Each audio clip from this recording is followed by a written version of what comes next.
وبه نستعين على أمر الدنيا والدين. اللهم صل وسلم على سيدنا محمد الفاتح لما أغلق والخاتم لما سبق ناصر الحق بالحق والهادي إلى صراطك المستقيم صلى الله عليه وعلى آله وصحبه حق قدره ومقداره العظيم. أما بعد، معاشر الحاضرين، السلام عليكم ورحمة الله وبركاته. Alhamdulillah, bersyukur kita kepada Allah Subhanahu wa taala atas segala nikmat hidayah dan taufik sehingga kita bisa berkumpul menunaikan salat, beribadah sebagaimana telah kita dengar tadi.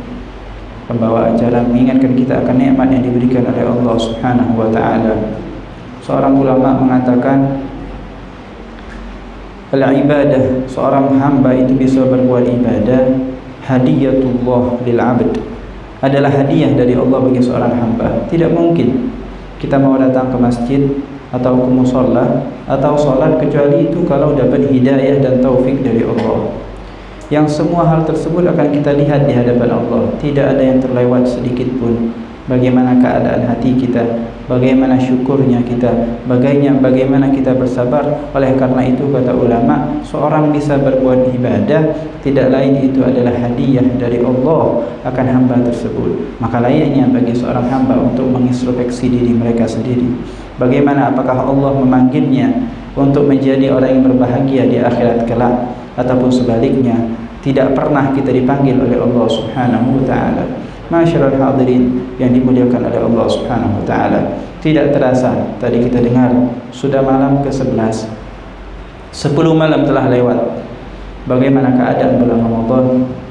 Bagaimana kita mengaji Al-Qur'an? Apakah yang dahulu pada awal-awal kita semangat mau ngaji sekarang belum terbuka? Atau telah terlewat beberapa hari kita tidak membuka Al-Qur'an sama sekali? Dan bagaimana dampak puasa itu tersebut? Apakah puasa itu telah mencegah mata kita untuk tidak melihat hal yang bermaksiat? Apakah puasa dalam 10 hari ini menjaga mulut kita untuk tidak berbicara yang tidak diridhoi oleh Allah Subhanahu wa taala? Dan sebaliknya, hal-hal yang baik, apakah hati ini telah getuk untuk ingin berbuat baik? Apakah hanya begitu saja berlalu? Masyaallah hadirin yang dimuliakan oleh Allah Subhanahu wa taala. Dalam hal ini kita mengingat pesan singkat dari Rasulullah sallallahu alaihi wasallam, suatu poin ataupun hal yang penting untuk kita menjalani ini hidup.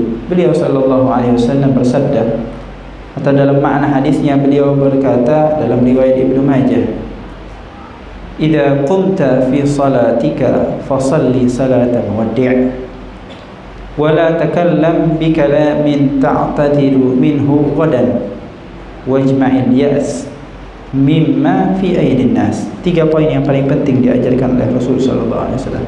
Yang pertama beliau bilang, idza qumta fi salatika, kalau engkau menunaikan salat, mau lagi salat dan apapun itu ibadah, fasalli salatan wadi', salatlah layaknya itu salat perpisahan. Tidak bisa salat lagi habis ini, ajal datang. Fasalli salatan wadi', itu hadiyun Nabi, itu ajaran Rasulullah sallallahu alaihi wasallam. Beliau bilang kalau kita lagi mau sholat, rasakanlah, bayangkanlah, sholatlah layaknya sholat orang yang akan berpisah dengan itu sholat terakhir kali. Kita tidak tahu ajal itu kapan. Dan seperti itulah seorang hamba menjalani hidup ini yang berkaitan dengan Allah Subhanahu wa taala. Mau sholat, sholatlah layaknya ini sholat terakhir. Tidak tahu nyampe apa tidak dengan subuh, tidak tahu ajal manusia. Tapi kita berharap semoga Allah SWT memanjangkan umur kita dalam keadaan sehat walafiat, zahir dan batin, penuh dengan ketaatan, dijauhkan dari segala musibah di dalam agama kita dan dalam kehidupan kita. Tadi yang pertama kata Rasul sallallahu alaihi wasallam, idza qumta fi salatika fasalli salatan wadi'. Kalau salat, layaknya salat itu jadikan salat perpisahan. Bagaimana kita kalau mau salat? Sudah habis ini tidak ketemu lagi, jam 10 mungkin umur sebagian kita dicabut dulu. Kita akan sholat benar-benar menjaga. Dan seperti itulah layaknya seorang hamba. Bahkan kita dengar orang-orang soleh itu menyebutkan ini kalimat seperti tadi setelah qomat, sebelum mulai sholat, stawu sufufakum, stawu tarasu, nyuruh merapikan saf. Mereka juga akan memesankan itu, sallu salatan muwaddi', sallu salatan muwaddi', salatlah kalian semua layaknya ini salat perpisahan. Hal seperti itulah kita jalani. Puasa bulan tahun ini layaknya ini adalah puasa yang terakhir. Tak tahu bulan depan sampai benda. Tarawih, mungkin tarawih yang terakhir tahun ini. Bagaimana salat tarawih kita? Ya, semakin banyak maka akan semakin mulia. Jangan sampai kita tinggalkan semalam pun untuk tidak bersolat, tidak solat tarawih. Al-Quran jangan sampai kita tinggalkan. Seperti itulah puasa, bahkan hari-hari kita tidak tahu sampai pada akhir apa enggak, tapi insya-Allah disampaikan oleh Allah Subhanahu wa taala. Jadi setiap hari kita puasa layaknya puasa perpisahan. Bertemu dengan orang tua layaknya pertemuan perpisahan. Maka kita akan formalitas dalam akhlak, dalam segala yang kita perbuat. Mau berbuat baik layaknya itu adalah yang terakhir. Maka seperti itulah yang diajarkan oleh Rasul sallallahu alaihi wasallam yang pertama. Yang kedua kata beliau, wala takallam bi kalamin ta'tadhir minhu walad. Jangan berucap ucapan yang mengharuskan kamu akan minta maaf dari ucapan tersebut. Jangan salah ngomong. Ya, karena sesuatu yang kita ucapkan itu tidak akan ada terlepas sama sekali. Yang kita ucapkan, yang kita lakukan, walaupun gerak-gerik dan selainnya, apalagi di zaman sekarang yang kita banyak dihebohkan, kita banyak disibukkan dengan orang-orang yang menyebarkan aib satu sama lain, membicarakan semua kebohongan orang, semua kerusakan, semua aib orang, semua yang dibicarakan adalah kekurangan orang lain. Ya, sehingga secara tidak langsung mereka akan mensucikan diri mereka sendiri. Tapi layaknya ajaran diajarkan oleh Rasulullah sallallahu alaihi wasallam bagi seorang mukmin untuk menjaga, jangan sampai berucap ucapan yang kau harus minta maaf darinya. Karena kalau perbuatan itu salah, bagaimanapun kita pasti melihatnya nanti di akhirat. Dalam Al-Quran kita semua hafal firman Allah, ma yalfidhu min qawlin illa ladaihi raqibun atid. Tidaklah seorang hamba melafazkan suatu lafaz illa ladaihi raqibun atid, kecuali di sana ada malaikat raqib dan atid akan menulisnya.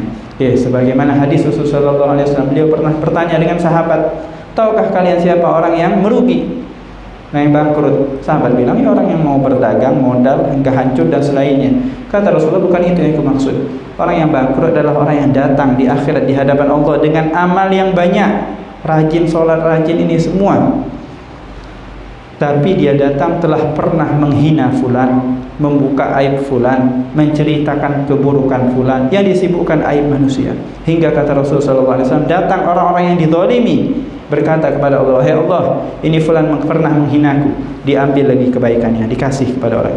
Semua orang berdatangan yang pernah dizalimi, maka pahalanya diambil hingga habis. Bahkan dalam riwayat Rasul bilang, masih banyak lagi orang yang pernah terzalimi, dengan mulutnya, dengan matanya, dengan hinaannya dan selainnya, masih banyak. Pahala dia sudah habis. Hingga disuruh oleh Allah Subhanahu wa taala, sini kejahatan kalian yang pernah dizalimi, diambil kejahatannya, dia dikurangi, ditumpukkan kepada orang yang tidak menjaga mulutnya. Dan yang terakhir, ya, kita tutup hadis Rasul sallallahu alaihi wasallam tersebut, wajma'il ya's mimma fi aidin nas. Dan fokuslah, jangan sampai ya berputus asalah dari berharap kepada manusia. Maka di bulan Ramadan ini saatnya kita kembali kepada Allah Subhanahu wa taala. Berharaplah kepada Allah. Sering-seringlah merengek di hadapan Allah, menangis di hadapan Allah, minta kepada Allah, buka aib kita di hadapan Allah. Kalau mau mengadu, mengadulah kepada Allah yang tidak ada pintunya, tidak ada penjaga. Sekarang bisa, nanti bisa, lagi jalan bisa, lagi di dapur bisa, semua waktu bisa. Pintu langit terbuka dan tidak akan ada aibmu yang dibuka. Tapi kalau dengan manusia lain mungkin orang mikir, ini kita mikir mau curhat, dia ingatnya, tapi sama Allah tidak ada yang menjaga, bebas kapan waktunya. Dan Allah akan mencintai hamba yang sering mengadu, mengeluh setiap kekurangannya, setiap dosanya kepada Allah Subhanahu wa taala. Kita tutup dengan firman, dengan ucapan seorang ulama Ibni Athaillah As-Sakandari dalam hikamnya, rubba ta'atin awrathat izzan wa istikbara wa rubba ma'siyatin awrathat dhullan wa inkisara. Berapa banyak ketaatan yang akan mewariskan, membuat seseorang itu angkuh dan sombong, itu sangat tidak diinginkan.